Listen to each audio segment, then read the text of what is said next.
Good Tuesday morning to you, November 5th. Welcome on into Morning JOX, JOX 94.5. It's a big day today. Huge. For people have been waiting years for today. We really have. We really have. If you woke up feeling with a little extra pep in your step, I wonder why. Because today changes everything. Yeah, I mean, we've been waiting, about 4 years? Yeah, we have. We have. You're talking about what I think you're talking about. Well, yeah, I mean, the expanded playoff. Exactly. We've been waiting on that one for a while. Yeah, today's the day.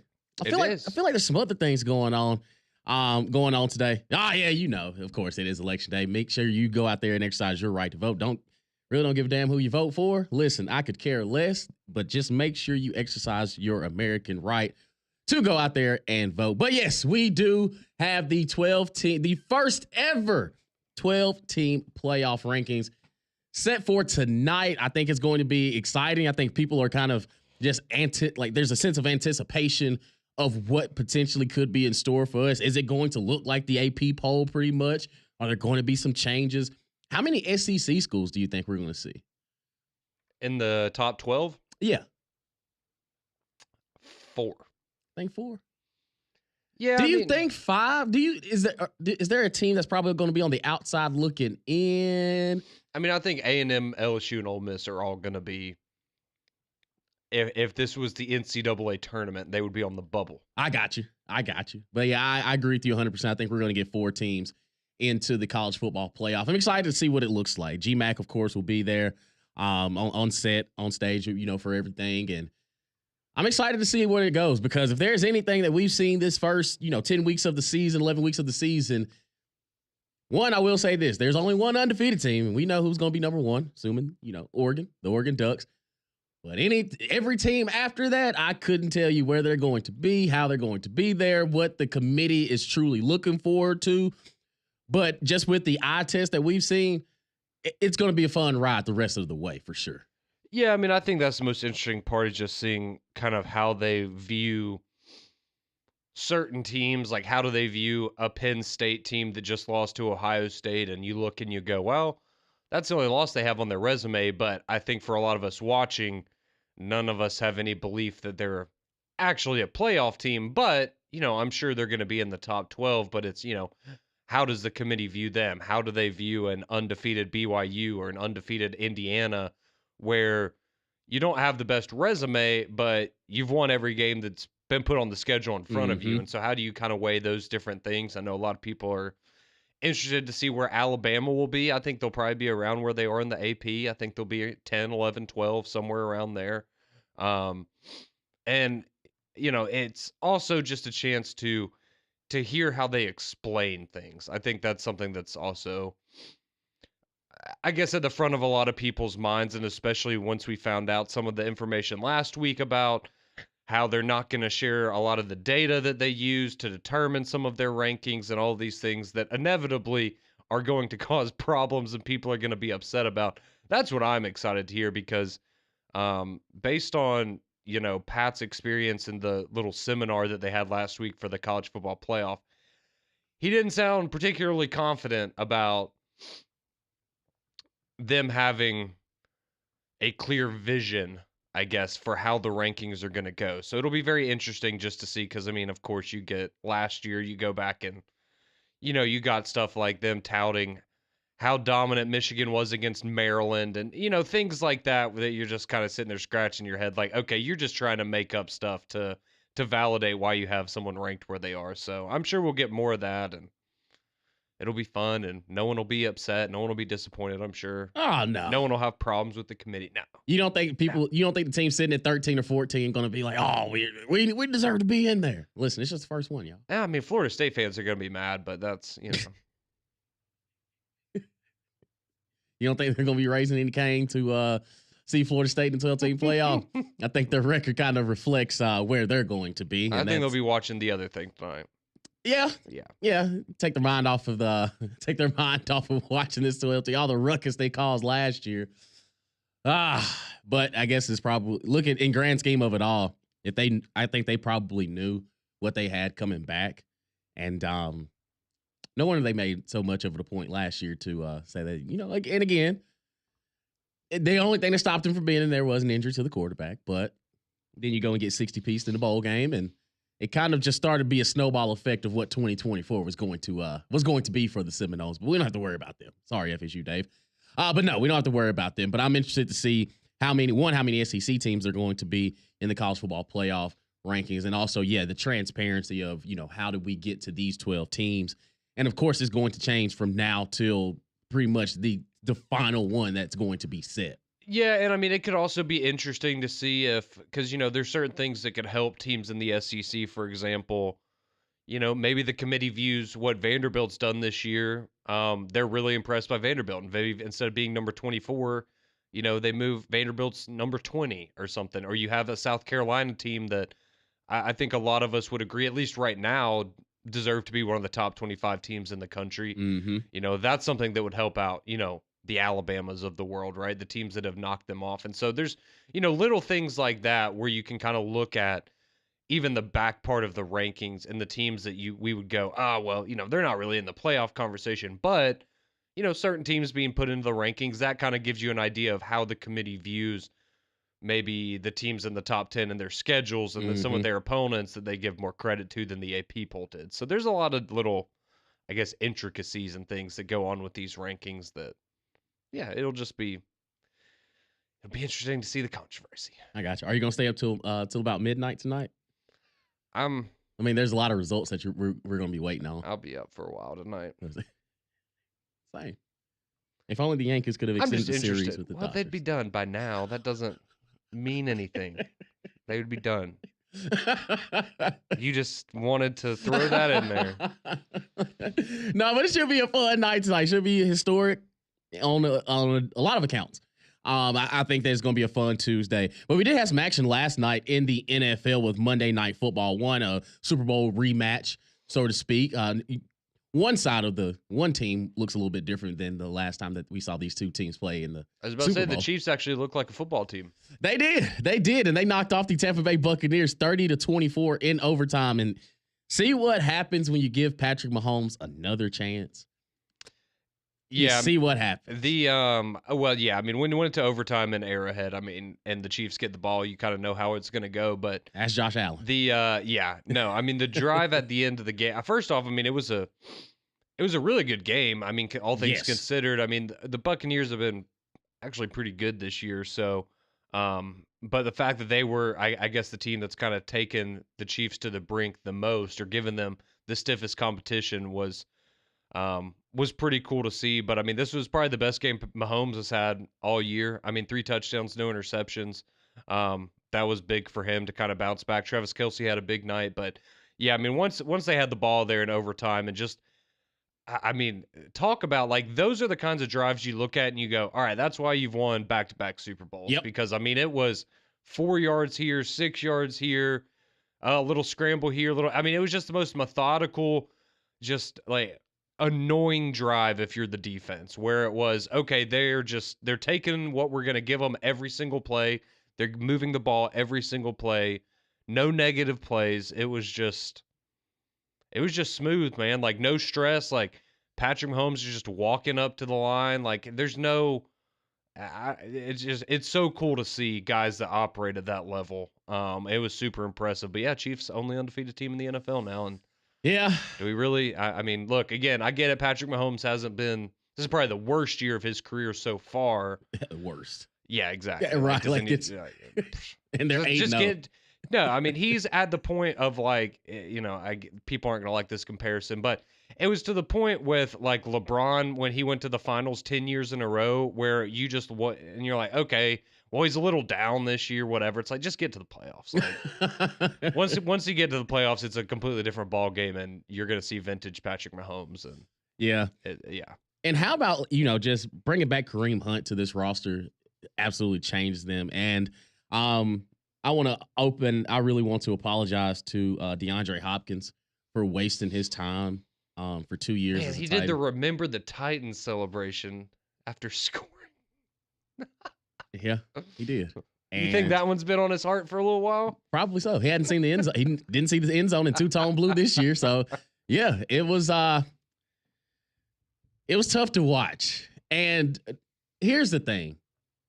As a Titans fan, to watch Marcus Mariota for a week have just a resurgence a couple weeks ago, to see Derrick Henry I was about to say, Derrick Henry looks like vintage Derrick Henry. To continue everything that he had in Tennessee up in Baltimore, and now to watch DeAndre Hopkins, who we traded away to the best team in the NFL, literally pick up where he left off back in Houston. Like, it's Patrick Mahomes hit him in almost triple coverage. I mean, he's getting smothered and he still catches it with his hands over the top. Then he scores 2 touchdowns, and it's a tough watch.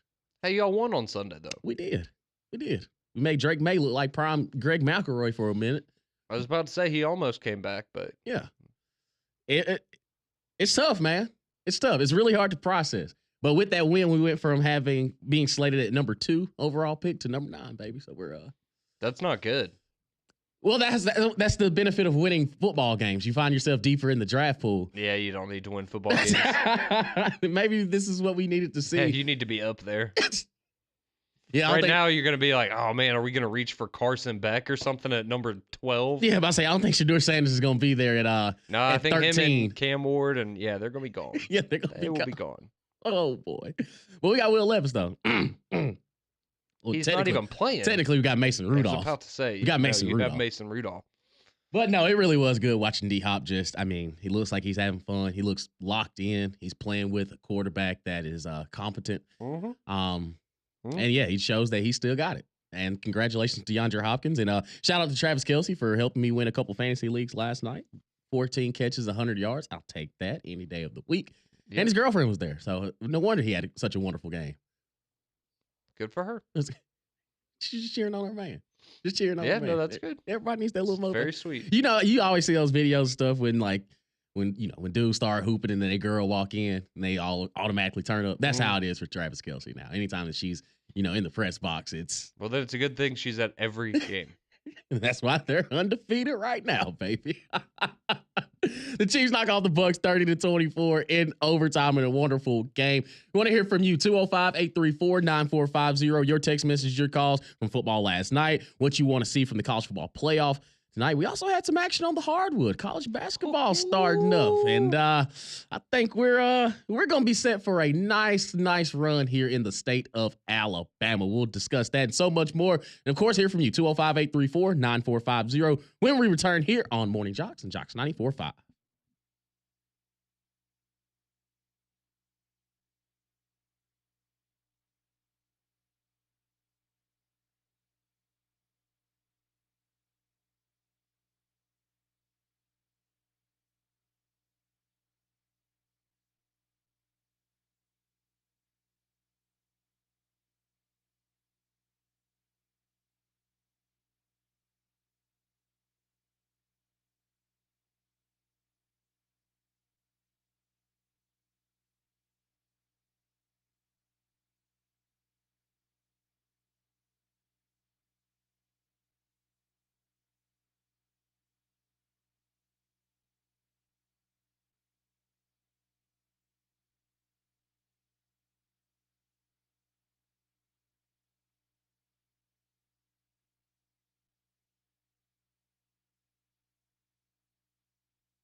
6:17 here on Morning JOX. JOX 94.5, Damian Mitchell, alongside Conrad Van Order. And yep, they are playing basketball. Yes, it's college basketball season too. They're just getting started up. And I think for the state of Alabama, I think we're going to be just fine moving forward.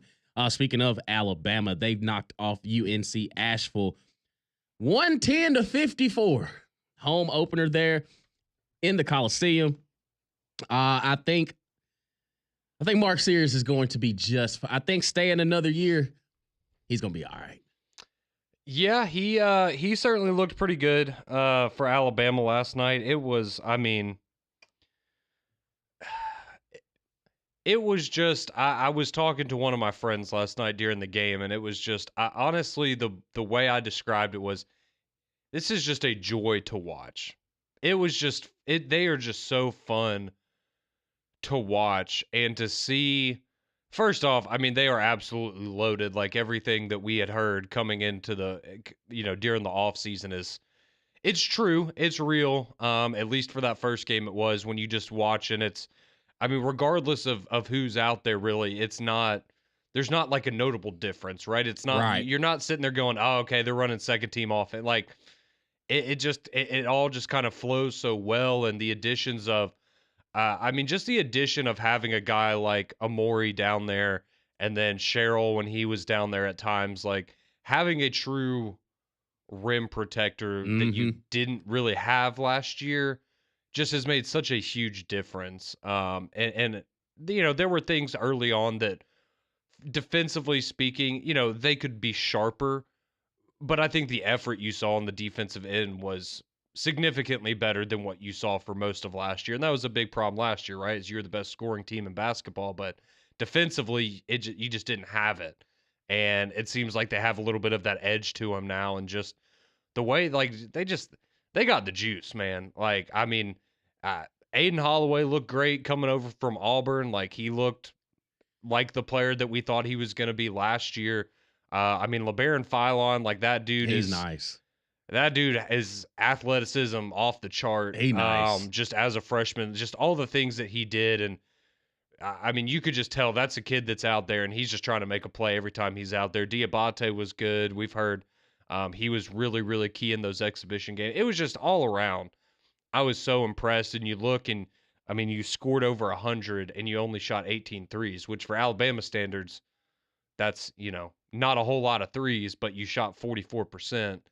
And you're just efficient, man. Got to the free throw line a lot, made the shots you had to make, and, gave good effort on the defensive end. This is a team that, hey, they were in the tournament 2 years ago, not, a little bit of a down year last year, but what? Not just handling business. Yeah. You handle it's business. exactly what you needed to do. Yeah, and they only shot 18 threes too, man. Mm-hmm. It's gonna be a fun ride watching Alabama and also Auburn as well when they get started. I'm excited to see what they got for Vermont on Wednesday. Vermont beat UAB last night. Yeah, the Vermont Catamounts came into Birmingham and knocked off UAB 67-62 last night. And it's early. Listen, these games, I'm not gonna say they don't matter, but you definitely want to get a win up under your belt. But I think for UAB, this is kind of just building things. The shots weren't falling, didn't make a single three. It was just overall a rough game. And it's not like Vermont was just shooting their lights out either. They would go 22-58 for 37% from the field as well. But they did knock down 10 threes. They took 27 of them. But I think that for UAB, it's kind of just building this thing on out. Again, a team I do think in the American is going to be something, a force to be reckoned with. But I do think that, it's early. It's early. There's some things that AK can work on. We can build off of it. And I think moving forward, the Blazers are going to be just fine. And also, how about the Sanford Bulldogs knocking off Mississippi College 100-58? Buckyball is they're picking up right where they left off. Yeah. Picking up right where they left off. And I think that, that the pace in which they play is always going to be an issue for teams. I think that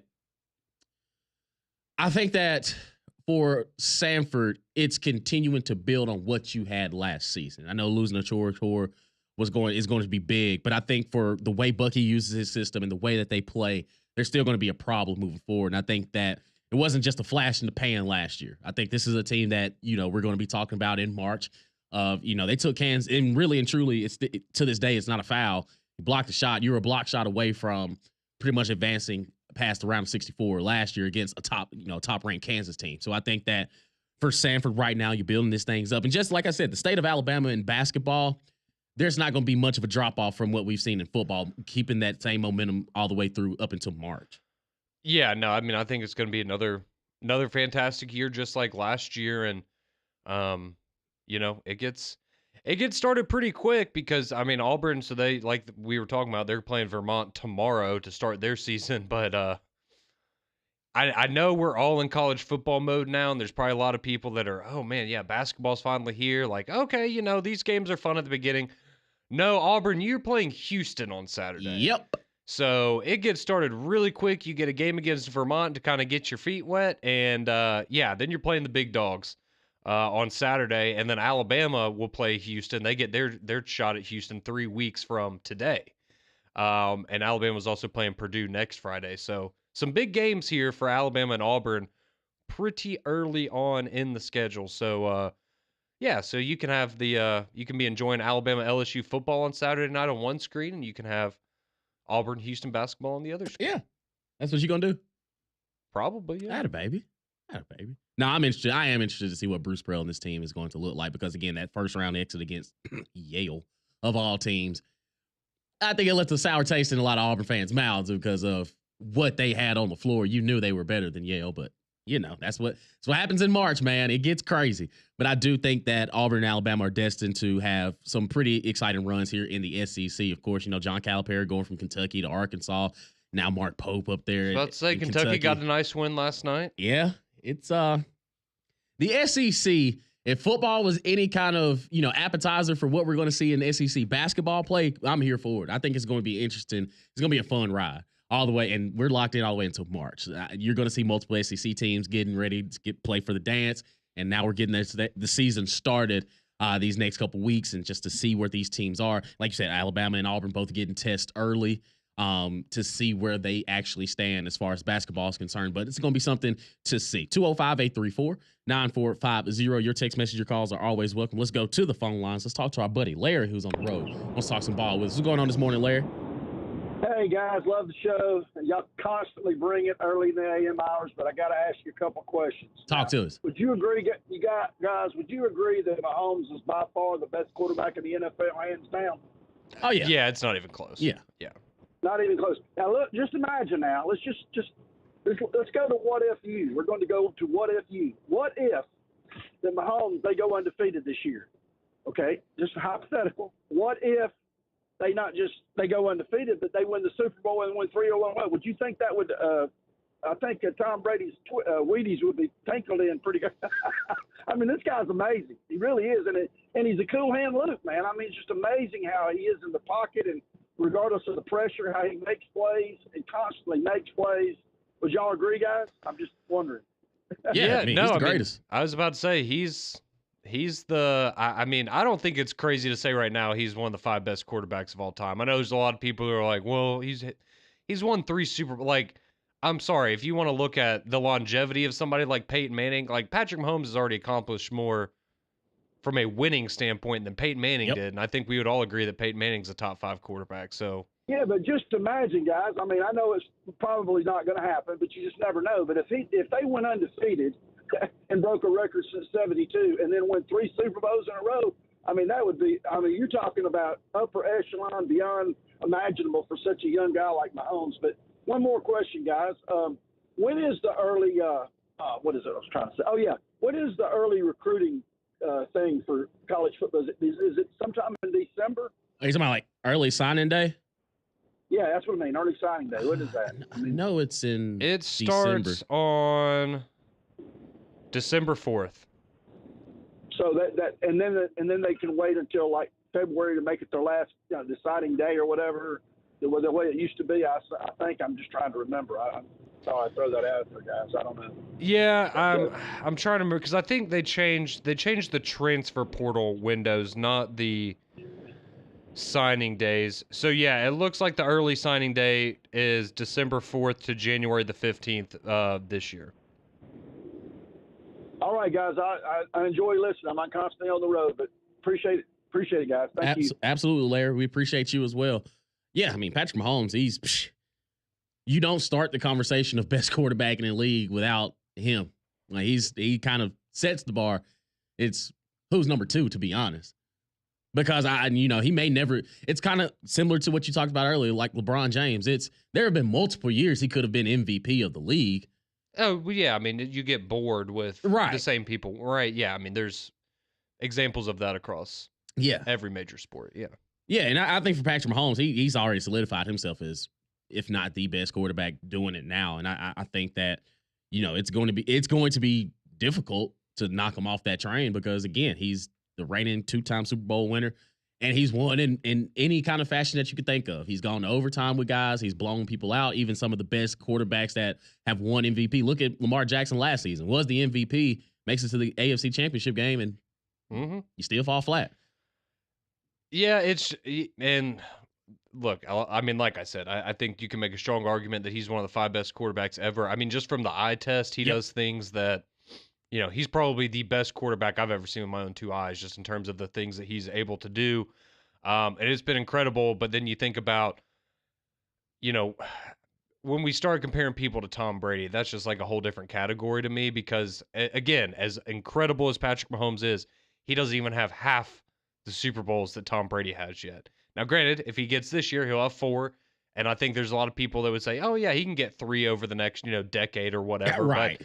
But, if he does, then that's great. And, yeah, we can have that conversation. But, part of what made Tom Brady so great is, I mean, he won Super Bowls in 3 different decades. Like, that longevity of that dynasty was so impressive. And, we'll see. Maybe the Chiefs can do the same thing. But, yeah, Patrick Mahomes is special, man. Josh Allen's great. Lamar's great. Joe Burrow's great. But those, yeah, no. Only one Pat Mahomes. Yeah. Like you said, there's only one Patrick Mahomes. Oh, we actually got some football tonight as well. College football. Bowling Green taking on Central Michigan. Yes, return of the MAC tonight. And Miami of Ohio travels to Ball State. So those are games that we'll be playing tonight as well with the college football playoff and, of course, election coverage as well. So it's going to be a jam-packed Tuesday. Hopefully everybody gets rested up. If you're going to throw some meat on the grill or something, if you might as well just make today an impromptu Saturday if you want to. Have yourself a nice little beverage when you get done with work. Should today be a national holiday? It should be. Should be. I would think so. I think it should be more like the Super Bowl. The day after should be the holiday. Yeah. Give everybody time to kind of just decompress, breathe a little bit, buckle into the new reality. Then you pick back up on Thursday and see where we go from there. We want to hear from you, 205-834-9450. Continue to take a look at potential college football playoff rankings tonight. Also, take a peek at some games this weekend. Keep it locked right here on Morning JOX and JOX 94.5.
Welcome back into Morning JOX. JOX 94.5, Damian Mitchell, alongside Conrad Van Order.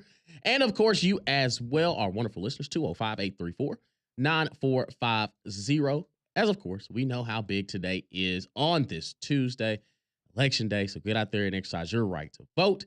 And also the unveiling of the first ever 12-team college football playoff rankings. And it's going to be interesting to see where the SEC, how many teams will be represented, how many teams in the Big Ten are going to be there as well. We never thought we'd have a conversation where Indiana will be more than likely in there.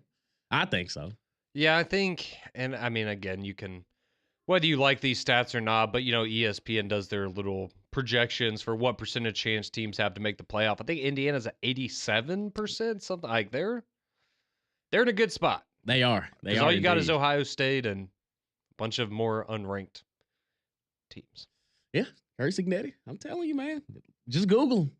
Just Google him. He tried to tell us. He tried to warn us.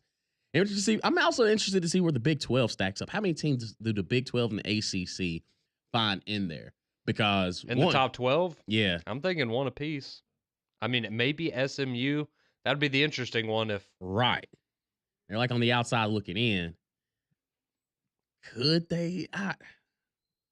It's still kind of just, eye test may not necessarily tell me that they're a 12-team playoff potential, but their record does show that, I mean, outside of one loss, they're there. They're at least knocking on the door. We know Miami will be there. They're going to be represented, the ACC for sure. And had Clemson not lost to Louisville, Yeah, it's just going to be interesting to see, where positions are, because then you can start to think ahead to different scenarios of, because I think for, obviously a lot of our listeners, the interest is Alabama and how close, I guess, are they like the last team in? Do they have a little bit of wiggle room? Because, then you start worrying about, okay, well, you're in the playoff right now and everything looks great if chalk falls. Yep. But what happens when, SMU is a great example of that, right? Because according to the AP poll, at least right now, they're behind Alabama. And if you're Alabama, you're like, okay, well, we've got LSU to still bolster the resume. Like, if you win out and SMU wins out in the regular season, you probably feel pretty good that you're still going to be ranked ahead of them. However, what happens if SMU goes to the ACC championship and upsets Miami? And then, you're not going to knock Miami out all the way out of the top 12 probably. Right. So, is somebody going to potentially steal a spot in the playoff with a conference championship win that then, upsets the apple cart for, Alabama or, Notre Dame or whoever it is that's down there at, 10, 11, 12. So that's going to be an interesting part of it as well. And also, I mean, I think we all right now are comfortable with Boise being the group of 5 team, but maybe how some of those other teams are viewed, your Armies of the world and some of those other teams that have, I guess, maybe an outside shot, even though it looks like, I mean, if Boise State wins out, they're in. But yeah, again, there's a lot of, you can just, I feel like you can learn more by just paying attention to the overall rankings and kind of just looking for context clues and things like that than honestly whatever's going to come out of the commissioner's mouth and they're going to try to explain to you, because let's be honest, whatever they say, we're probably going to walk away going, huh? That's what y'all are emphasizing? Oh, wait, what? That team has impressed you for the, and it just feels like that's kind of what we get every year. So I'm not expecting anything less, anything different. I would love to be surprised, but again, based on the early reports out of that seminar last week, right, doesn't seem like they. Let me just say this: when people are asking questions and they're giving wrong answers by the committee chair, and the media rep is having to butt in and say, actually, that's wrong. This is actually how we're going to do things. It's, oh man, y'all don't even like nobody's on the same y'all page. Don't even know what you're doing. Great. I feel great about this. Nobody's on the same page. Joseph takes in and said, how many two-loss teams do you think we'll see in the CFP tonight? Tonight, I think it'll probably just be Alabama. Yeah. I mean, maybe. I mean, maybe they look at Texas A&M more favorably than the AP poll did, because again, and this is the other thing with with the AP, like I get they lost and they got blown out by South Carolina, but I mean, we just saw this Texas A&M team beat LSU by 12 points a week ago, Mm-hmm. and now LSU's ranked ahead of them again. Like, that doesn't make sense. So maybe Texas A&M's a team that you could see. Maybe they're a little higher in the CFP than they are in the AP. Do you think we'll see Army in the CFP? Not in the top 12. Not in the top 12. No, I mean, I think Outside they'll looking be. in. Yeah, I think they'll be. Let's see, they're 18, right? Yeah, I think they'll be right around there. They'll be in a spot where if Boise State were to stumble somewhere, that it would be, you just elevate Army if they keep winning too, of course. But it's going to be interesting to see, man. And also just taking a look at some games coming up this weekend here in the SEC. We got 6 games for the conference. Florida taking the trip to Texas. Right now, Texas is a 21.5-point favorite. Yeah, this is the month of November that Florida has been can't really avoid it, but this is kind of just this finish to the season is going to be very pivotal if you are Billy Napier. It is. I will say this: if Florida gives the kind of effort that they gave against Georgia last weekend and the rest of their games, I think you have to keep Billy Napier at that point, right? Because I mean, especially right now, I know we can all play the what if game, but with Lagway getting hurt, and the good news is, I guess we found out yesterday that he might be able to come back, I guess, before the end of the year. It looks like it doesn't seem like it's as severe as it looked on the field when he got carted off. So that's good, but I mean, if you can show, I can't knock a team that's fighting the way that Florida is, right? They're a couple pieces away.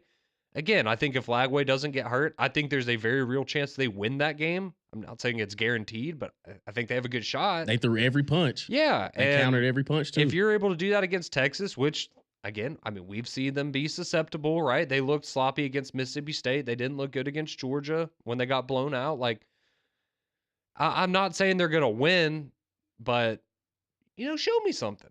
Keep showing me something, because, I'm not... They're not giving up. Exactly. And what do we say with a lot of coaches when it's time for them to go? You can see that they lost the locker room. The guys don't care anymore. Mm-hmm. And, I mean, you could even go back to the last coach that was there at Florida. And some of those players were not into it at the end of that tenure. Yep. You can't say that right now about Billy Napier. So if you fire him, go for it. If you have a better option, go for it. But you can't tell me right now that those guys aren't fighting for Billy Napier and fighting for themselves. Yep. And that says a lot. Exactly. There's a lot of pride in that unit that he has. Also on the slate for Saturday, Georgia and Ole Miss set to do battle at 2:30. Georgia opens up right now as a 2.5-point favorite. Do you feel differently about this game now after what we saw from Ole Miss? Yes. And also what we saw from Georgia. Well, and yeah.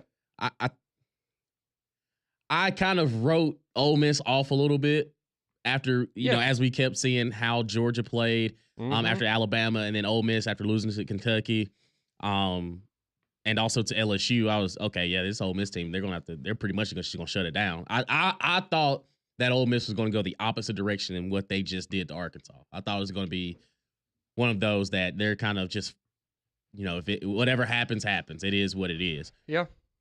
But I was unfamiliar with Lane Kiffin's game.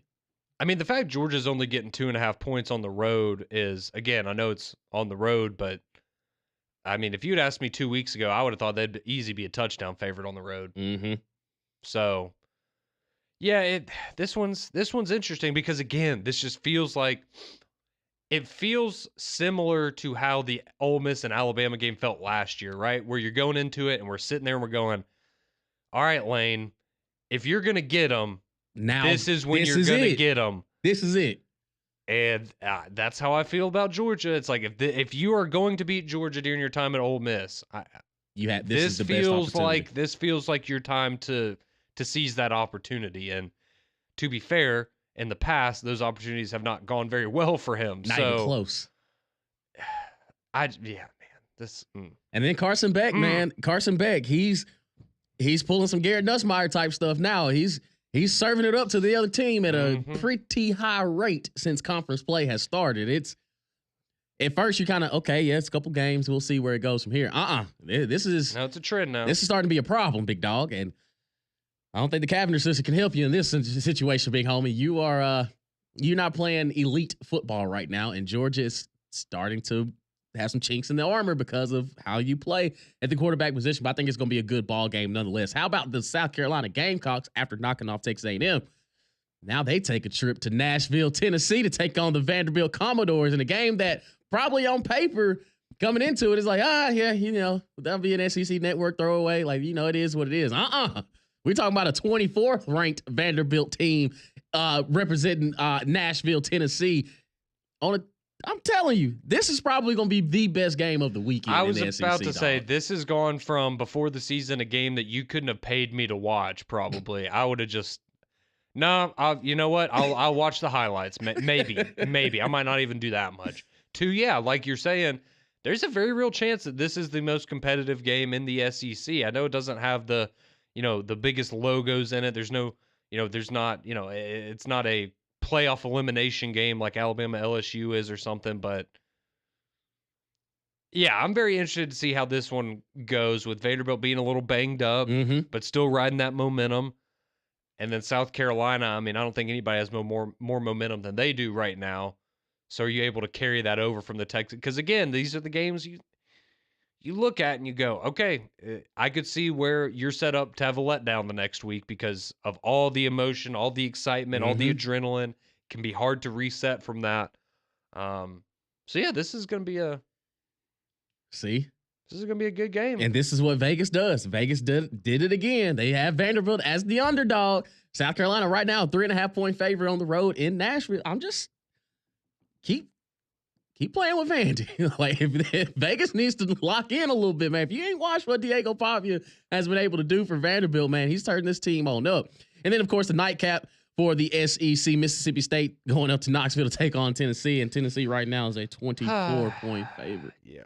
Well, hey, Mississippi State, we knew it was going to be difficult. There's some growing pains. Maybe not wanting to play Tennessee at this point at the time of the year, but... No, and I mean, if you're Tennessee, it honestly works out. I think it kind of works out favorable. I mean, obviously, they're the worst team in the SEC, so yes, that is a favorable matchup, but... kind of what we were talking about a little bit yesterday of, the Kentucky game, and you go back and it was a struggle at times, but, I think you can look at some of the things that Nico did in that game. And, I think you said that was, the best that you've seen him look in SEC play. And now you get to go play Mississippi State. And can you continue to build on those good things you did against Kentucky? Because this is where, again, like, whoever gets hot over the next 2-3 weeks, those are the teams you need to look out for in the college football playoff. It's great what you did to get to this point. It's great what you did to build your resume, but the teams that are feeling it a week or two from now, now's the time. I was about to say, this is when you want to be playing your best football and when you want to be heating up. And, I think it sets up well for Tennessee. Absolutely. And of course, we know the big game here on our TVs for sure. Alabama going down to Baton Rouge to take on LSU. Alabama now 3-point favorite. It's a night game in Death Valley. They tell you that it gets crazy down there, which it does. But it's going to be interesting to see. And, of course, Oklahoma taking on Missouri there in Columbia, Mizzou. So, so the nightcap it's a little different. It's a little different from what we thought it was going to be at the preseason looking at this week. Well, as I said earlier, just watch out Auburn and Houston basketball. Absolutely. 205-834-9450. We'll get to your text message, your calls when we return here on Morning JOX and JOX 94.5.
Who is this? Arctic Monkeys. Okay, yeah. This is more modern. You're not. Never even heard of them. Not gonna lie. No, Damien doesn't know rock today. 205-834-9450. That gets you on the Jocks text line here on Morning JOX with Damien and Conrad. Get here for a few more moments as we get you set for McElroy and Kublik in the morning. We have a couple text messages coming in. Somebody texting, I'm hoping Milroe has a November like he did last year. I think a lot of Alabama fans are wanting that. Yeah, I mean, if we, again, I'm not saying this is going to be the same case. It's a completely different coaching staff, completely different team. But the LSU game last year was when some things started to click for Jalen Milroe in the offense. So maybe it'll be the same. Hopefully, we've seen Nick Sheridan as offensive coordinator actually use quarterback run. It didn't wait till, week 10, like old Tommy Reese was like, oh, Jalen can run the ball a few times. Yeah, he's another running back there. Might as well use him. Yeah, it's just going to be interesting. I think we'll just to see how important that bye week really was, right? In terms of guys getting healthy. And for what it's worth, we did find out yesterday Cole Adams is going to miss the rest of the year with a lower body injury. So that was, he came in at receiver sometimes. It was, honestly just a reliable possession kind of guy, but he was big on more on special teams, punt returns, things like that. Yeah, so he sneaky fast. Yeah. Why is that, Damien?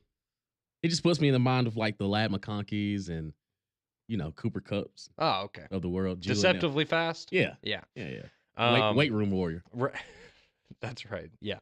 So yeah, we found out that he's going to be out for the rest of the season, but on the LSU side, they're going to miss one of their guards, Dellinger. Yeah. He is going to be out for the Alabama game. So maybe that gives you an area to attack on the offensive line because as we have talked about, Garrett Nussmeier is prone to turn the ball over. So if you're able to put some pressure on him, that would be big. And we talked about this on 3-Man Front yesterday. LSU, you know how many sacks they've given up this year?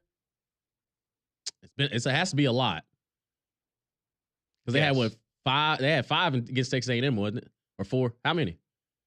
The whole season, how many do you think they've given up? 10. 4. Really?